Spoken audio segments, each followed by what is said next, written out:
Olá, amigos, sejam bem-vindos a mais um vídeo do meu canal. Eu sou o Lucas Knipe e vamos falar sobre a IndyCar Series. Tivemos hoje a classificação para as 500 milhas de Indianápolis e olha, né, pessoal esperando quem será o pole? Neil Garden, Pato O'Ward, Alex Palou, Scott Dixon e do nada surge Robert Shwartzman.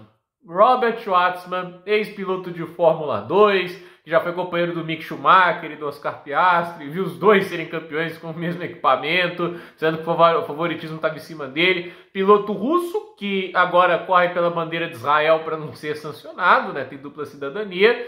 Tá aí tentando a vida dele com a mesma equipe que ele correu na Fórmula 2, a Prema, que faz essa investida na Indy, né? E tem uma vida terrível nos mistos até agora. Nenhuma corrida realmente competitiva.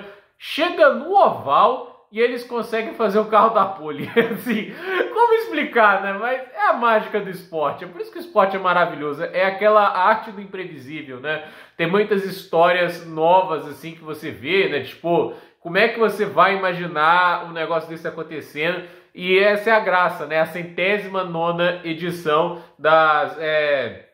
dessas 500 milhas, né? E a gente ainda se surpreende, a gente ainda vê esse tipo de coisa acontecendo. É realmente incrível. E vamos lá falar sobre esse resultado, né? Vamos lembrar aqui para quem não conhece como o formato, né? Ele vive mudando, já teve mais pontos também para pole position. Tem uma época que valia 42 pontos a pole e a corrida valia 100. Nas 500 milhas já foi pontuação dobrada. Mas esse tempo já passou, né? Porque hoje a pontuação é de 50, né? O que é até bom para o Palou, né? Porque evita alguém de tentar aproximar. Não é por causa da pontuação dobrada, por exemplo, que o Ericsson virou líder do campeonato lá em 2022.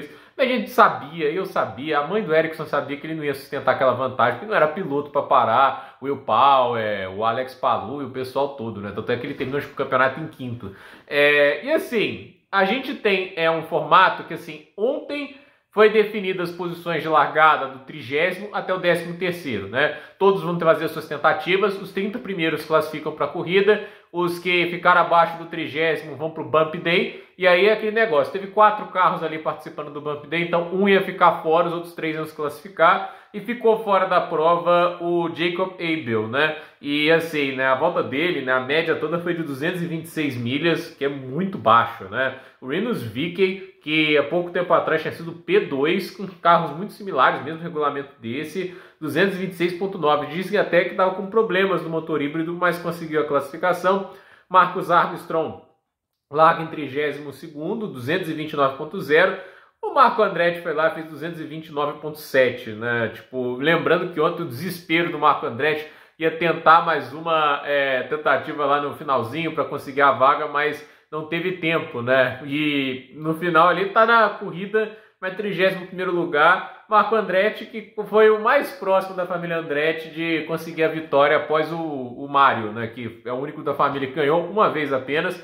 E assim, foi metros finais, né? No ano de estreia, na hora que ele estava tentando ultrapassar lá, na hora que ele estava lá na reta de chegada, o Sam Horner Jr. passa por ele e consegue a vitória nas 500 milhas. O Sam Horner acho que ganhou 3 vezes as 500 de Indianápolis. E assim, esses foram os que conseguiram ali classificar via Bump Day. Aí ontem ficou definido o Graham Rahal na 30ª posição, o Colton Herta, há de se dar um destaque que o Herta capotou, e a equipe consertou o carro dele para ele fazer uma tentativa, e ele conseguiu na única tentativa que teve, com o carro ali ainda sem tanta confiança, a vaga. O Jack Harvey em 28º, Ryan Hunter-Reay, o vencedor de 2014, traumatizou a gente, né? Porque passou o Hélio Castro Neves na última volta, em 27º, Nolan Segal em 26º, Kyle Kirkwood em 25º, Hélio Castro Neves em 24º. Aí as pessoas ficam preocupadas. Então o Hélio não tem chances de ganhar? Não é assim que funciona em Indianápolis. Indianápolis é uma prova que normalmente, né? Normalmente ainda não dá para saber. Eu tô até com dúvidas esse ano porque é motor híbrido, os carros parecem um pouco mais pesados e com isso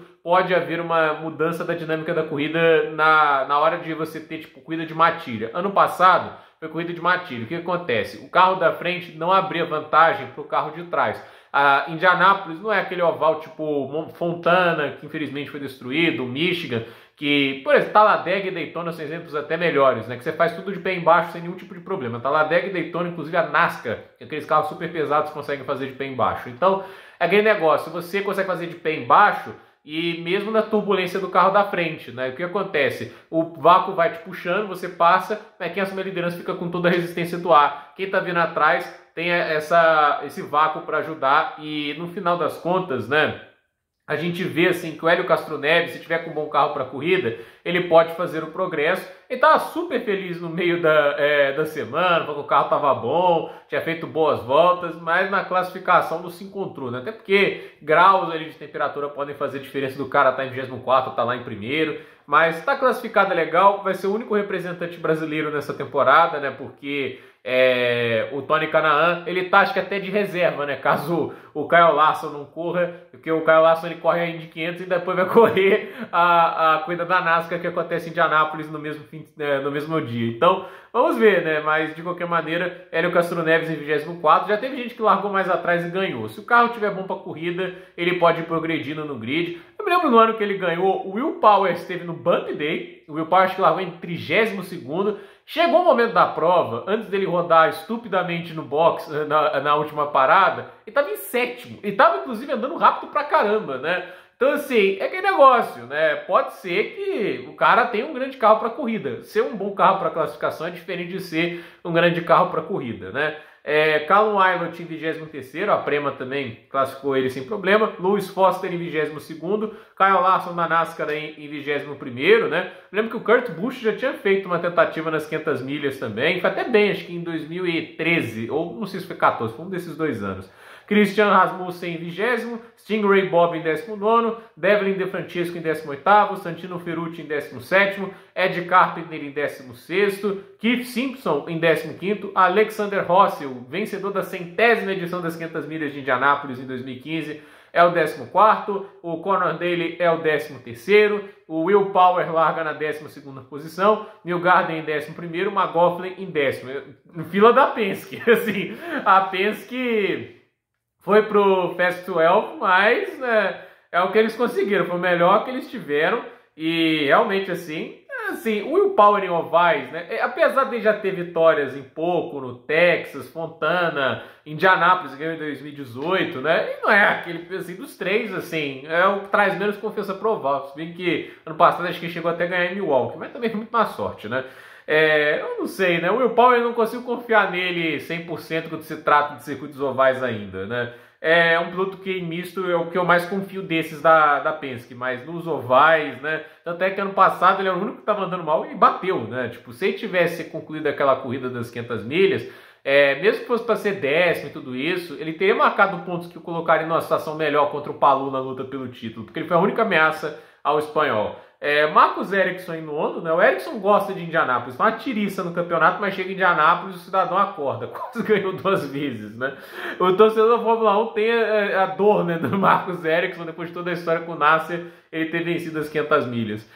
Christian Lundgaard, o 8º, o David Malukas, o 7º, Alex Palou em 6º. Eu esperava mais, né? Até porque estava liderando lá os treinos, né? O Palou tá um monstro nos mistos, ganhou 4 de 5 corridas, mas vale lembrar, ele nunca ganhou em oval na carreira dele, isso é um fato aí. E inclusive o mais próximo que ele teve de ganhar uma corrida em oval foi as 500 milhas de 2021, mas que o que aconteceu? Hélio Castro Neves passou ele na penúltima volta e sustentou a liderança. Felix Rosenqvist em 5º, Scott Dixon em 4º, não, Dixon ganhou uma vez, assim, bater na trave em 500 milhas é a especialidade do Dixon, o negócio assim já deve estar machucando o coitado, né, o ex-campeão da Indy. O Pato Howard larga em 3º, e olha, esse aqui, né, Takuma Sato, né, o Sato é um caso também de um piloto que teve sua fama na Fórmula 1, pilotou pela BAR, né, agressivo, super aguri, né, todo mundo lembra dele, né, é um piloto ok, eu nunca achei ele fora de série e tudo isso, mas fato é que o Takuma Sato, né, na Indy, né, ele causava as deles, né, e eu me lembro das 500 milhas de Indianápolis de 2012, né, quando na última volta o cidadão foi tentar fazer uma manobra, foi a primeira vez que eu vi as 500 ao vivo, cara, aquilo ali, eu até fiquei preocupado, será que ele tá bem, né, que ele vai passar na última volta o Dario Franchitti e roda, cara, de uma maneira tão estúpida, cara, aquilo ali, nossa, era muito Takuma Sato, é a cara dele, né. Ele é um bicampeão da Indy 500 agora, né? Ganhou uma em cima do Hélio também lá em 2017, né? Essa é outra pra machucar a gente, né? E assim, tem um histórico muito bom e classifica em segundo. Assim, a Rahal Letterman tá ali, né? O Graham Rahal, que é o filho do dono, em 30º, vai lá o Takuma Sato, classifica com o mesmo carro, um carro que vem ali de, tipo assim, para ser o wild card, né? O carro extra da equipe, faz o segundo tempo, né? Mas impressionante que o Robert Schwartzman foi muito mais rápido, inclusive, né? 232.7 contra 232.4, e ele conseguiu essa pole em um calouro, uma equipe caloura, legal demais. Agora, como vai ser as 500 milhas de Indianápolis? Na época dos Zero Kits, né? Os Zero Kits eu teria certeza, estaria tranquilo com uma corrida muito boa, né? Eu amo as 500 milhas de Indianápolis, é minha corrida favorita do ano, né? Assim, a gente sabe, né? No domingo das 500 milhas temos 3 corridas quase sempre, né? O GP de Mônaco, que é sempre aquela desgraça de assistir, 500 milhas de Indianápolis, e aí tem a corrida da NASCAR à noite, né? À noite, né? Mas, assim, eu olho para as 500 milhas, né? Já teve corridas ruins. A de 2018 foi inassistível, foi horrível. Foi, inclusive, eu até fiquei feliz que o Will Power ganhou, mas, assim, foi uma corrida muito ruim porque os carros estavam com tão pouca pressão aerodinâmica, né? Que não gerou uma boa corrida. Os ovais de 2018 foram horrorosos de assistir. Agora, os Zero Kits, eles davam aquelas corridas legais, né? Tipo, 2015 foi do caramba, 2016 foi demais, 2016 foi a vitória do Rossi. Eu falei 2015 foi o Montoya que ganhou. Em 2016 foi a vitória do Alexander Rossi, em 2017 foi a vitória do Sato, né? Essas corridas foram legais, 2014 também foi fantástico, 2013 foi talvez a melhor em 500 de Indianápolis, não é porque o Tony ganhou, mas teve 70 trocas de liderança. Eu me lembro daquele pega dele com o Hunter Hay, que o Tony passava na curva 1, o Hunter Hay passava na 3 de novo. Nossa, a corrida foi incrível, foi a última que o Luciano do Vale narrou.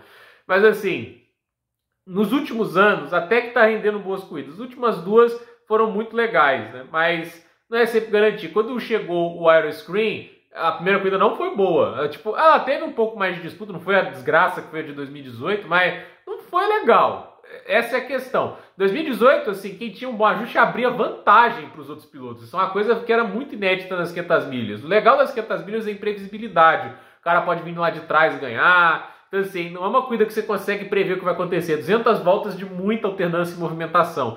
Esse ano a gente tem uma mudança de regulamento. São motores híbridos. E ver a pole position 2 milhas mais lenta do que foi na temporada passada é uma preocupação, né? E eu fico pensando, na corrida, como que isso vai funcionar? Se realmente o carro está mais pesado, ele fica menos ágil, né? Será que ele vai conseguir fazer as curvas ali na turbulência do carro da frente, né?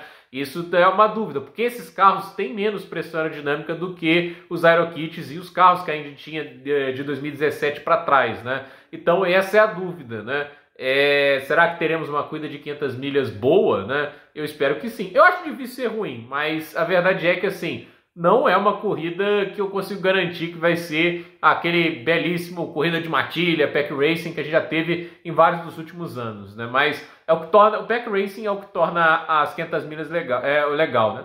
Na Indy, né? Eles consideram mais filho indiano, né? Que o pack race é quando você tem mais carros lado a lado. Em Indianápolis isso é quase impossível porque não há tanta inclinação nas curvas e o desenho do oval não proporciona tanto isso. Mas o fato é que a corrida ela tende a ser muito bacana. Lembrando, né? 200 voltas, 6 paradas de box no mínimo, porque o tanque de combustível vai aguentar acho que até a volta 30. Eu quero ver agora com o motor híbrido se vai ter mais autonomia. Eu acredito que não, até porque o motor híbrido da Indy ele funciona mais ou menos como um KERS, né? Porque não é tão potente assim, ele tem diferenças, né? Não é igual da Fórmula 1 que se autossustenta o tempo todo, né? Tem diferenças e a questão eu acredito que a gente vai ter uma corrida em que os carros da Penske e os carros da Ganassi devem crescer e eu espero que o Hélio Castro Neves use a experiência dele também para crescer durante a prova. Então, a ver o que vai acontecer, mas a pole position é de Robert Schwartzman, o piloto russo-israelita, assim, da equipe italiana, financiada por suíços, fazendo a pole da corrida americana mais famosa do planeta, talvez a meca, a corrida mais importante do automobilismo mundial, que é as 500 milhas de Indianápolis. Então, gente, por esse vídeo é isso. Dúvida nos comentários, deixe seu like, se inscreva no canal, compartilhe esse vídeo e até o próximo vídeo.